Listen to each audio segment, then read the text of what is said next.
네, 여러분 너무나 수고하셨습니다. 우리 고등학교 1학년 학생 여러분, 2021 6월 학평 영어 총평으로 선생님이 알려드리겠습니다. 저는 박재혁이고요.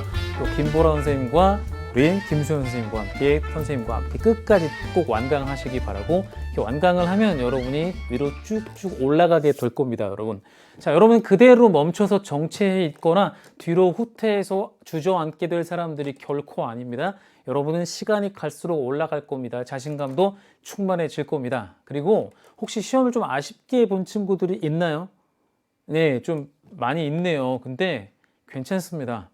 모든 위기 속에는 늘 기회가 있습니다. 그러니까 여러분 지금 기회로 삼으세요. 이거 시험 한번 혹시 좀 아쉬웠다고 잘못되는 일 없습니다. 여러분 이 위기에 기회를 꼭 찾으시기를 바라고, 그러기 위해서는 선생님의 총평을 좀 활용하시면 유용하겠습니다.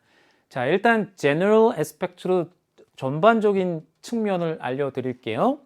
사람마다 다르겠지만, 개인차가 있겠지만 선생님이 볼 때는 전반적인 난이도는 3월보다는 다소 어렵게 느껴졌을 것 같습니다. 여러 문항들 때문인데요. 이제 살펴볼게요. 여러분 어떠셨나요?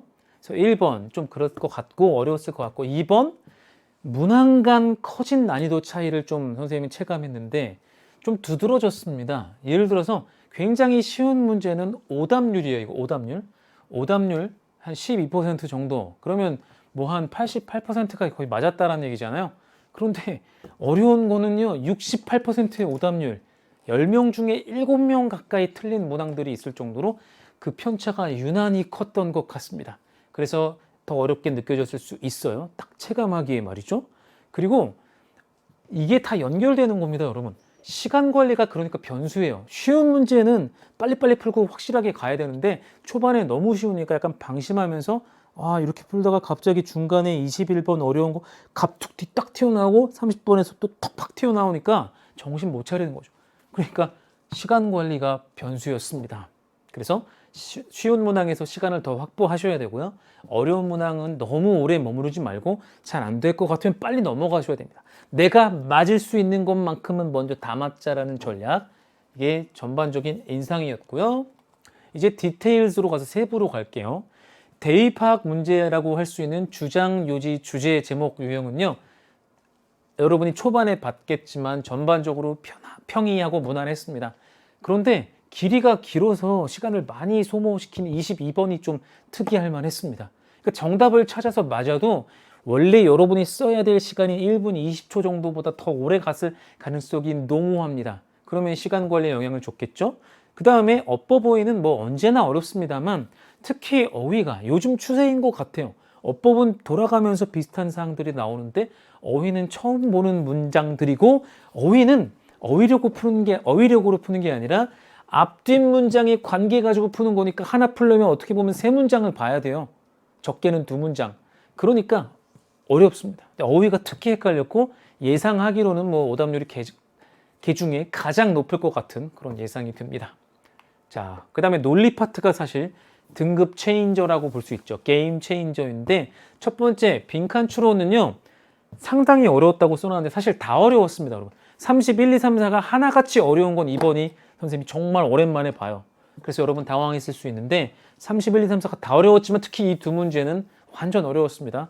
어렵다는 얘기는 항상 위기 속에 기회가 있다 그랬죠. 이 어려운 문제 붙잡고 2개만큼은 내가 맞겠다 한번 도전해 보세요. 그럼 실력 쑥쑥 올라가게 되는 거고요. 자, 이제 글의 순서, 삽입, 이게 다 논리죠. 글의 순서는 물론 하나는 좀 길었습니다. 선생님이 짧은 것에 집중해서 쓴 거, 두 번째 거. 길이가 좀 짧은 편인 게 있었고, 유난히 답은 쉽게 나왔습니다. 두 지문. 선생님 4부의 끝 2문제를 보면 알겠지만 답은 정말 빨리 나올 수 있었어요. 눈치 빠르면 10초 안에 답을 고를 수 있을 정도였습니다. 자, 그리고 문장 삽입은 이거 여전히 대세예요. 빈칸과 함께 탑2, 어휘와 함께 탑3라고 볼 수 있는데, 평소처럼 어려운 편이었으나 그래도 도전할 만했던 것이 문장 삽입. 어떤 오답률 예상을 보면 좀 알 수 있습니다. 그래서 삽입에 한번 도전해봐라. 문장 삽입 도전. 자, 그리고요, 마지막입니다. 이제 세 번째 큰 파트로요.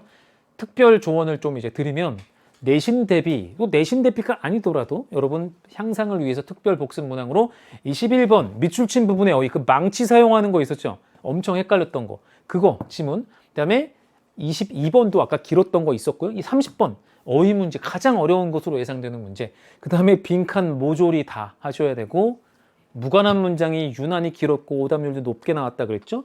그 다음에 삽입 문제는 언제나처럼 보셔야 되고, 자, 1지문 2문항이 되게 어려웠습니다. 이번에 또 정답률이 되게 떨어졌어요. 그래서 이렇게 크게는 6개에서 7개 정도의 문항, 한 8개, 9개가 4개짜리니까 거의 10개가 되겠군요. 10개 정도의 문항은 반드시 봐주시고, 물론 학교 시험 범위에 다른 것도 다 포함되면 다 보셔야 되지만 우선순위로 이것을 선생님이 드리겠습니다. 자, 여러분 이제 총평을 드렸고요. 선생님이 드렸던 어떤 일반적인 인상, 전체적인 거 디테일 잘 잡으셔서 나의 약점을 파악하시기를 바라겠습니다. 여러분의 위기 속에 항상 기회가 있다는 거 기억하시고요. 자, 저는 선생님은 이제 2부에서 만날 거고, 우리 세 분의 선생님과 함께 꼭 완강해 주시면 되겠습니다. 수고 많으셨습니다, 여러분.